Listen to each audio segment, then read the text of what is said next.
Александра Калешкова ни ги покажа сите уплатници за станот во Киселавода. Истите биле презентирани пред судот, каде тужела две фирми за собственост на станот. Но на крај, апелациониот суд утврдил дека тие уплати се во ред само за една тужена фирма.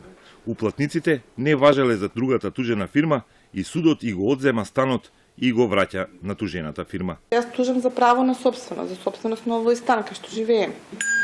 Значи, спрема прво тужениот ми го потврдува тоа право, а спрема второ тужениот не ми го потврдува тоа право. И како некој круг. Јас сум платила, никој не спомнал, а парите јас сум ги дала што треба да правам со тоа. Значи, јас сум платила за овој стан, никој никаде нема спомнато. Значи, со тие пари што кој ќе ми ги врати, кој ќе ми ги плати. И са буквално, значи, не им без пари и без стан. Од 2005-та таа уплаќа стан во фирмата Самарија. Изградбата се одолжила, па Самарија и нуди друг стан од скопска градежна фирма со која соработува. И сите три странки во договорот потпишуваат. Александра уплаќа 35.000 евра во повеќе рати. Се вселува, но не добива имотен лист. Ги тужи двете фирми и поднесува кривична пријава за измама. Граѓанската тужба се води повеќе од 10 години. Имало дури 4 постапки. Скопскиот граѓански суд во првостепена постапка секогаш пресудува во нејзина корист. Два пати апелациониот ја потврдува пресудата, но со ревизија Врховниот суд ја враќа целата постапка на почеток.